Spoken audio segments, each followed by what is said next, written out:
আল্লাহর নবী ডাক দিয়ে বললেন, সাহাবীরা, তোমরা যদি জান্নাতি কোনো মানুষ দেখতে চাও তাহলে আমার মালিকের চেহারার দিকে তাকাও।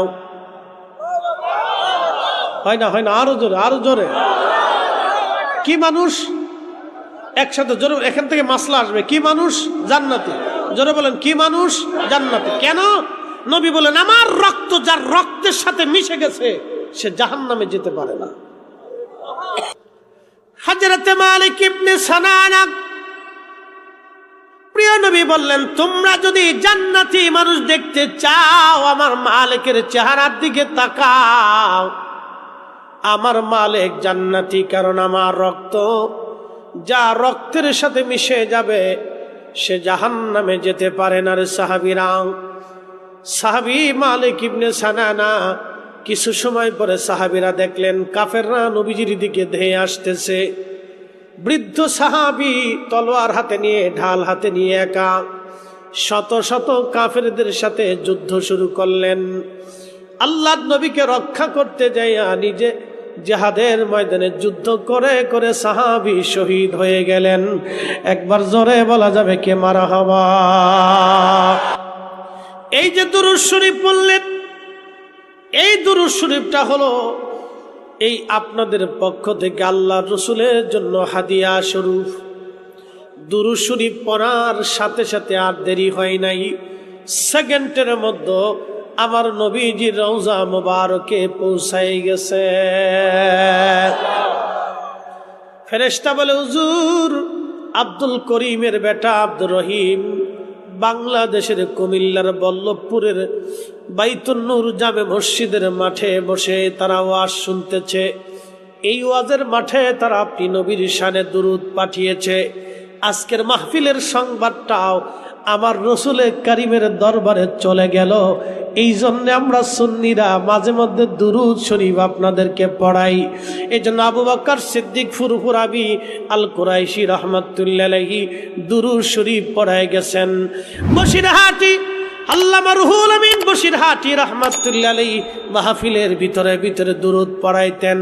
হযরত শাহ সুফি ফতেহ আলী রসুলনামা রহমাতুল্লাহ আলাইহি মাহফিলে দুরূদ শরীফ পড়াইতেন। হযরতে মুজাদ্দিদ আল ফিসানি সিরহিন্দির পর থেকে শাইখ আব্দুল হক মুহাদ্দিস দেহলভী রহমাতুল্লাহ আলাইহি নবীর মিলাদের মাহফিল কায়েম করিয়া দুরূদ ও সালাম মিলাদ কিয়াম করাইতেন, দুরূদ ও সালাম পাঠ করাইতেন। কারণ এই দুরূদ সালাম যেখানে হয় আমার আল্লাহর পক্ষ থেকে নগদ নগদ রহমত আসে, বাকি ঝুঁকি কোনো কাজ নাই। দুরূদের হাদিয়া আল্লাহর উম্মত নগদ নগদ দেয়, আর আল্লাহর পক্ষ থেকে বান্দার জন্য নগদ নগদ আসে, এখানে কোনো বাকি ঝুঁকি নাই। আল্লাহু আকবার।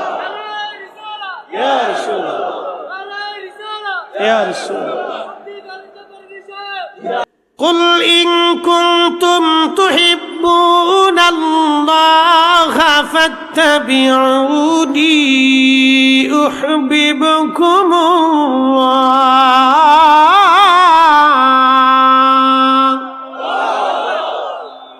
কুল, হুজুর আপনি বলে দেন, ইন কুনতুম তুহিব্বুনাল্লাহ, চূড়ান্ত ভাবে, একেবারে চূড়ান্ত পর্যায়ে কেউ যদি আমি আল্লাহকে ভালোবাসতে চায়, কেউ যদি চূড়ান্ত ভাবে আমি আল্লাহকে ভালোবাসতে চায়, হুজুর ফাত্তাবিউনি, চূড়ান্ত ভাবে সেজন্য আপনি নবীকেই মেনে নেয়। একসাথে বলেন আল্লাহু আকবার। কাকে মানতে হবে? জোরে বলেন, কাকে? নবীকে। ফাত্তাবিউনি, আপনি নবীকে মানতে হবে, নবী মানতে হবে। রসুল যা বলছেন তা মানতে হবে, নবী যেই কথা বলেছেন সেটা মানতে হবে। বলে কেমন? রসুল বলেন, আবু বকর, আমি এই হেরেম থেকে রওনা দিয়ে বোরাকের পিঠে চড়ে বাইতুল আকসাতে নামাজ পড়েছি, সব নবীরা আসছে, ইমামতি করে 2 রাকাত নামাজ পড়ি, ওখান থেকে আসমানে রওনা করেছি, সপ্তম আসমান পাড়ি দিয়ে সিদরাতুল মুনতাহা হয়ে উফুকিল আলাতে আল্লাহর সাথে দেখা করে, সাক্ষাৎ করে, কথা বলে, জান্নাত জাহান্নাম প্রদক্ষিণ করে, দেখা করে আমি দেখে তারপরে আবার পৃথিবীতে এসেছি আমার ঘরে, তখনও অজুর পানি গড়াইতেছে, বিছনা তখনও গরম আছে।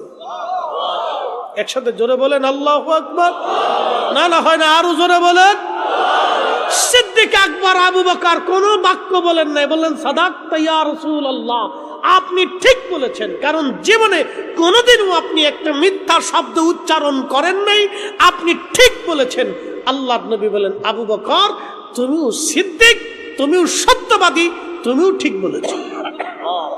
একসাথে বলবেন আল্লাহু আকবার। জোরে বলেন আল্লাহু আকবার। আল্লাহ কি বলছেন? নবী মানতে হবে। কাকে মানতে হবে? জোরে বলেন কাকে? চূড়ান্ত ভাবে আপনি রসুলকে মানতেই হবে। যে আপনাকে মানবে, আপনাকে ভালোবাসবে, আপনার ইত্তেবা করবে, আপনার জন্য জীবন দিবে, আপনার পক্ষ নেবে, আপনাকে তাজিম করবে, মূলত আমাকেই করা হবে। একসাথে জোরে বলেন কাকে করা হবে? আল্লাহ করা হবে। তো মনে করেন সালে সব মাহফিলের লোকের আসছে, এক লোক এক যুবককে, তার একটা ছোট্ট বালক বাচ্চাকে ধরে নিয়ে আসছে মাহফিলে। হুজুরের সামনে এসে বলেন, হুজুর আমার ছেলেটা বোবা, জন্মগতভাবে বোবা, কথা বলে না, আল্লাহর ওলির খেদমতে নিয়ে আসছি। কি বোবা? জন্মগত। কি গত? জন্মগত বোবা। তো হুজুরের কাছে নিয়ে আসছি, হুজুর দোয়া চাই। তা আল্লাহর ওলি বাচ্চার মুখের মধ্যে হাত দিয়ে চাপ দিয়ে হা করাইলেন। কি যেন বললেন, ফু মারলেন। ফু মারার পরে বললেন, বেটা বলো আল্লাহু আকবার। ছেলেটা চিৎকার মেরে বলে উঠলো আল্লাহু আকবার। এক নম্বর, যারা বোবা তারা কানে শোনে না, ঠিক কিনা? এক নম্বরে যারা বোবা কানে শোনে না, কথা বলে না। তাহলে হুজুর কি বললেন? মুখে ফু দিলেন, আবার বললেন বেটা বলো আল্লাহু আকবার। ছেলে কানেও শুনলো, জবানও খুলে গেল, কানও খুলে গেল, জবানও খুলে গেল। এটাই আল্লাহ যাকে ভালোবাসে সে যা বলে আল্লাহ সেটাই করে দেয়। কি কথা কর না কেন? আল্লাহ যাকে ভালোবাসে, ইউহিব্বুকুমুল্লাহ, হাবিব আপনি বলে দেন আমি আল্লাহ তাকে ভালোবাসবো। এই জন্য আমরা আকাবির যারা ছিলেন তাদের জিন্দেগিটাই ছিল রসুলের গোলামির জন্য।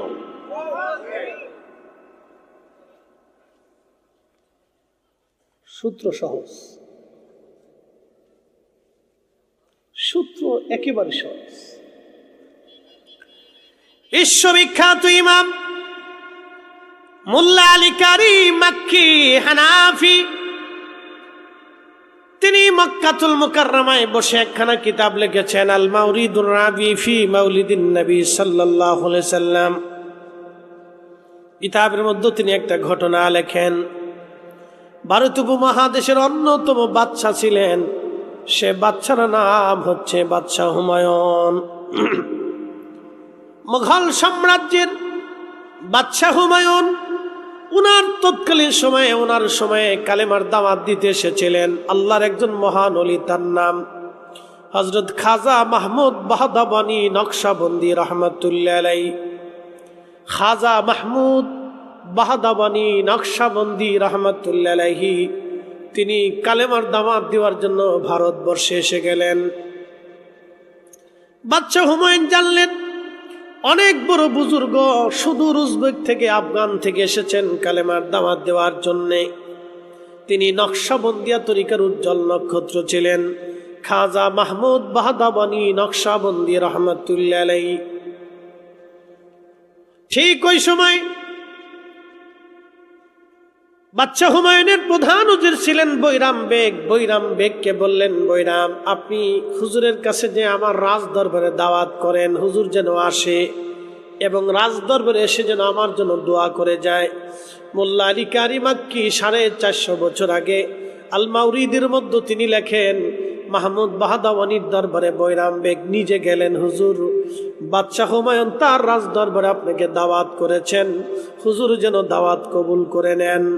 তখন খাজা মাহমুদ বাহাদাওয়ানি নকশবন্দি বললেন, বৈরাম, আমি কোনো রাজা বাদশার রাজ দরবারে দাওয়াত গ্রহণ করি না, কারণ রাজা বাদশাদের রাজ দরবারে শুধু গরিব আর মাজলুম মানুষের রক্ত তাদের অর্থের মধ্যে লেগে থাকে, এখানে কোনো আমি দাওয়াত গ্রহণ করি না। আমি কোনো রাজ দরবারে রাজা বাদশার দাওয়াত নেই না, কারণ তাদের অর্থের ভিতরে মজলুম গরিব দুঃখী মানুষের রক্ত লেগে থাকে।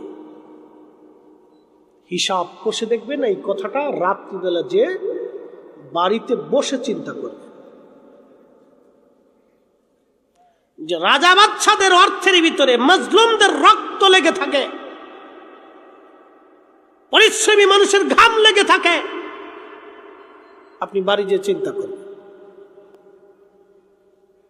কথার দূরত্ব অনেক, ওজন অনেক, বিরাট ওজন এই কথা।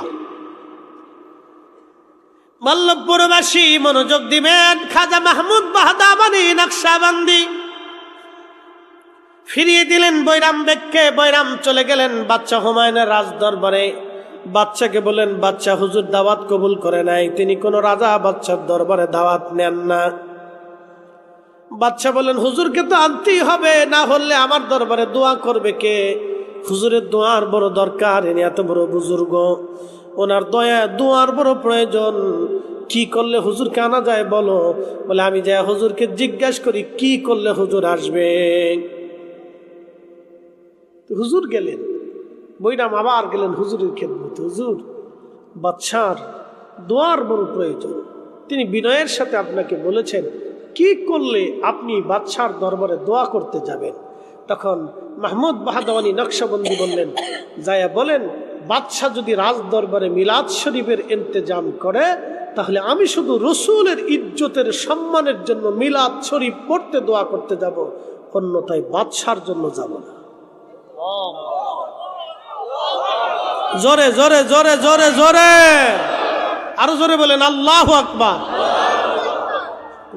বুঝতে পারতেছেন, এত বড় ওলিরা মিলাদ শরীফকে প্রাধান্য দিতেন, মোহাম্মত করতেন, কারণ এখানে রসুলের দুরুদ আছে, সালাম আছে, নাত আছে, দোয়া আছে, জিকির আছে। কথা বলেন ঠিক কিনা? প্রাধান্য দিতেন। আপনার প্রিয় উপস্থিতি, খুব মনোযোগ দিবেন। মুহাম্মদ ইবনে সুলাইমান জাসুলি রাহমাতুল্লাহি আলাইহি বর্তমান পৃথিবীর একটা আফ্রিকান দেশের নাম মরক্কোতে তিনি গেলেন কালেমার দাওয়াত দেওয়ার জন্যে। যাচ্ছেন, বারবার নামক এলাকা, মরু অঞ্চল পথ অতিক্রম করতেছিলেন। পানি শেষ হয়ে গেল। জোহরের নামাজের সময় অজু করবেন, নামাজ পড়বেন, মরুভূমির ভিতরেই তিনি নামাজ পড়বেন। চিন্তায় পড়ে গেলেন, পানি নাই। অজু করব, তায়াম্মুম তো করা যাবে বটে, কিন্তু শরীয়তের মাসালা, পানি না পাইলে আগে তায়াম্মুম করার জন্য মাটি দিয়ে তায়াম্মুম করা যাবে, কিন্তু আগে পানি অনুসন্ধান করা লাগবে। আপনি তায়াম্মুম করতে পারবেন, কিন্তু যত সময় পানি ব্যবহার করতে পারবেন তত সময় তায়াম্মুম হবে না। এমন একটা স্থানে গেলেন, পানি নাই, তো আপনাকে খুঁজতে হবে পানি পাওয়া যায় কিনা, চেষ্টা দিয়ে। যদি পানি না পান তখন তায়াম্মুম করতে পারবেন। তো মুহাম্মদ ইবনে সুলাইমান জাসুলি রাহমাতুল্লাহি আলাইহি তিনি বারবার মরুভূমির ভিতরে পানি খুঁজতেছে, দেখি কোথাও কোনো নিদর্শন পাওয়া যায় কিনা। তো দৌড়াইতে দৌড়াইতে, হাঁটতে হাঁটতে হাঁটতে হাঁটতে লক্ষ্য করলেন বহু দূরে জঙ্গল দেখা যায়। চিন্তা করলেন, জঙ্গল যেহেতু আছে অবশ্যই পানিও আছে, কারণ গাছ তো আর পানি ছাড়া বাঁচতে পারে না। পাখিও আছে, যেহেতু পাখি আছে তাহলে পাখি তো পানি ছাড়া বাঁচে না, অবশ্যই পানিও কোথাও না কোথাও আছে। সুদূর মরুভূমির পথ অতিক্রম করে সুলাইমান জাসুলি পানির জন্য তিনি রওনা করলেন। যেতে যেতে যেতে যেতে ওই জঙ্গলের মধ্যে তিনি লক্ষ্য করলেন, ভিতরে ঢুকে লক্ষ্য করলেন গাছের নিচে একটা ছোট্ট কুড়ে ঘর। কুড়ে ঘরের পাশে দাঁড়ায় ডাক দিলেন, কেউ কি আছো? পানির বড় প্রয়োজন আমার, আমি একজন মুসাফির, জোহরের নামাজ পড়ব, ওয়াক্ত হয়েছে, সময় হয়ে গেছে, আমি নামাজ পড়ব, কেউ কি আসো, পানির ব্যবস্থা করবা। ঘরের ভিতর থেকে কোনো আওয়াজ হলো না। তিনি লক্ষ্য করলেন পাশে একটা কুয়া দেখা যায়। দৌড়ায় কুয়ার পাশে এসে দেখলেন কুয়ার গভীরে পানি আছে, কিন্তু পানি উঠানোর মতো কোনো ব্যবস্থা নাই। হাজরাতে সুলাইমান জাঝুলি, পানি উঠানোর মতো কোনো দড়িও নাই, মশকও নাই, বালতিও নাই। কি করে তিনি পানি উঠাবেন, চিন্তায় পড়ে গেলেন।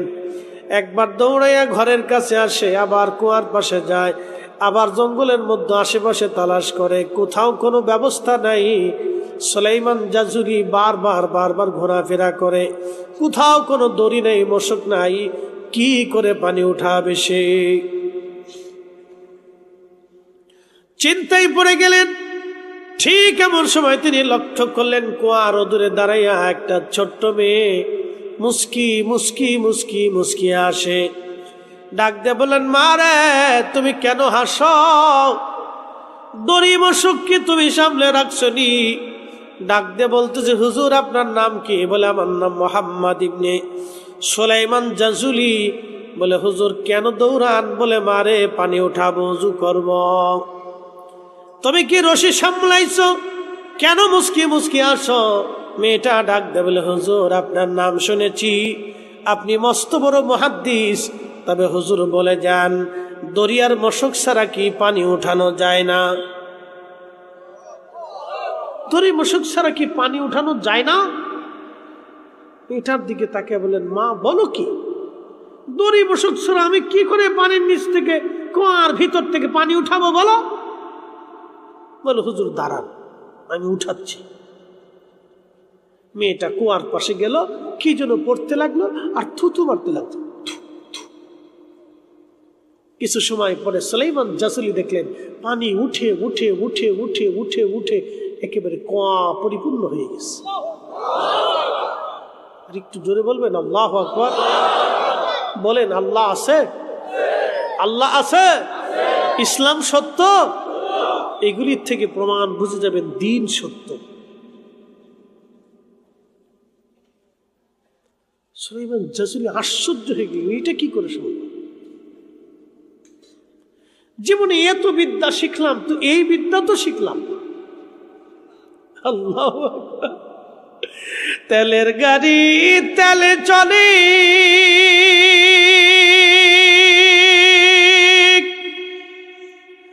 হাওয়ার গাড়ি হাওয়ায় উড়ে, বিনা তেলে চালায় গাড়ি নবী সুলাইমান। আমরা সেই মুসলমান, আমরা সেই মুসলমান।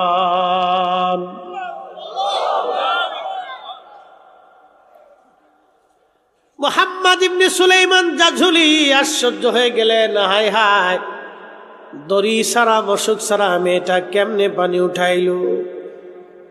আল্লাহর ওলি মেয়েটা দৌড়ে ঘরের মধ্যে চলে গেল।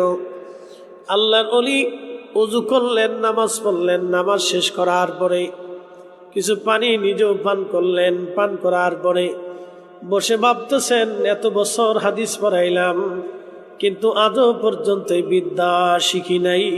কুয়ার নিচ থেকে মেয়েটা কি করে পানি উঠাইলো, এই বিদ্যা তো আর আমার হাতে নাই।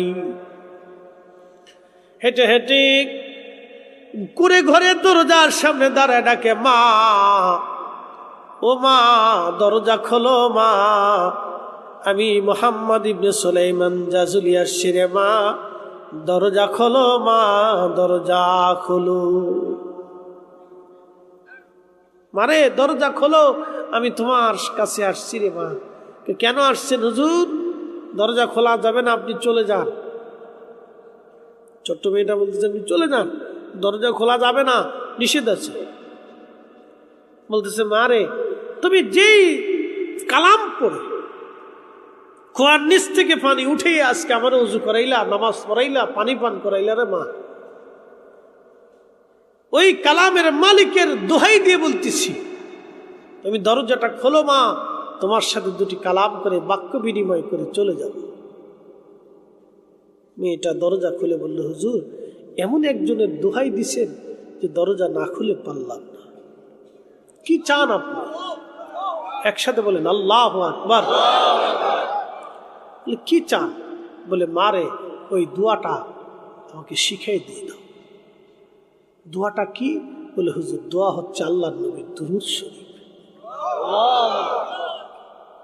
একসাথে বলে হুজুর গাউসে পাক মহিউদ্দিন আব্দুল কাদের জিলানী রাহিমাহুল্লাহ, আল্লাহু আকবার, সেরুর আসরার একটা দুরূদ লেখছেন। এই দুরূদটা হতে পারে জানি না, তো মনোযোগ দিয়ে। তো বলতেছে, মা দুরূদ শরীফটা তুমি আমাকে শিখাই দাও। বলে হুজুর ক্ষমা করবেন, আল্লাহ রসুলের পক্ষ থেকে এটা কাউকে তার অনুমতি ছাড়া শিখানোটা অনুমতি নাই। বলে মা তোমার সাথে রসুলের কথা হয়? স্বপ্নে দেখা হয়। মেয়েটাকে সুলাইমান জাজুলি বলতেছে, মা রে তোমার সাথে আল্লাহর হাবিবের দিদার হয়? বলে হয়। তো বলে কেমনে শিখছো মা? বলে আমি মার থেকে শিখছি। কার থেকে? মায়ের থেকে শিখছি। বলে মা তুমি কি শিখাবে না? বলে দুঃখিত, আল্লাহর নবীর এজাজত নাই। বলে কোথায় পাবো? বলে তামাম দুনিয়া ঘুরে দেখেন দুরূদ পান কিনা। উনি ওইখান থেকে সফর করলেন সারা পৃথিবী, আরবে, আজমে, আফ্রিকাতে। শুনতে পারলেন ইয়ামান একটা দুরূদ আছে এক মুহাদ্দিসের কাছে, তিনি ওইখানে গেলেন। ওইখান থেকে জানলেন জর্দানে আছে, তিনি সেখানে গেলেন। জর্দান থেকে শুনলেন সিরিয়াতে আছে, সিরিয়াতে আসলেন। সিরিয়াত থেকে শুনলেন ইরাকে আছে, ইরাকে আসলেন। ইরাক থেকে শুনলেন এই সৌদি আরবে আছে, মদিনাতে আছে, মদিনাতে আসলেন। মদিনার থেকে শুনলেন এই কুয়েতের এক মুহাদ্দিসের কাছে আছে, তিনি সেখানে আবার গেলেন। আপনি বুঝতে পারতেছেন যে কত পরিশ্রম হয়েছিল সেই দিন। গাড়ি নাই, প্লেন নাই, বিমান নাই, হেঁটে হেঁটে হেঁটে হেঁটে হেঁটে হেঁটে সারা দুনিয়া খুঁজে খুঁজে 2 বছর পরিশ্রম করে নবীর 500 দুরূদ জোগাড় করলেন। কত দুরূদ? 500 দুরূদ জোগাড় করলেন। খাতায় লিখে লিখে লিখে লিখে নোট করে আবার সেই মরক্কের বারবারে আসলেন।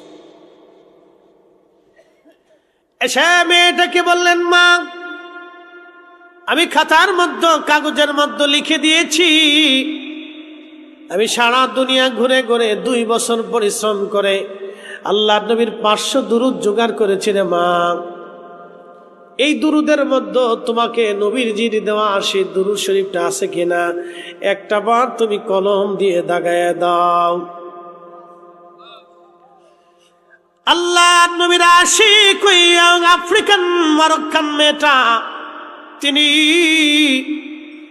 হযরত মুহাম্মদ ইবনে সুলাইমান জাজুলির ওই রিসালাখানা পড়ার পরে বললেন, হুজুর এই 500 দুরূদের মধ্যে আমার নবীর দেওয়া দুরূদ শরীফটা লেখা আছে।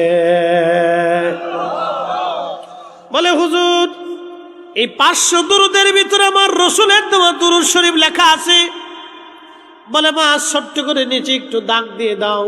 বলে হুজুর ক্ষমা করবেন, আপনার জন্য আমার বড় মায়া হয়, কিন্তু এই দুরূদ শরীফ আমাকে বলে দেওয়াটা আমার নবীর পক্ষ থেকে ইজাজত নাই, যেহেতু হুকুম নাই অতএব আমি লিখে দিতে পারবো না। বলে মারে তাহলে এই দুরূদের ফজিলত থেকে কি আমি বঞ্চিত হব?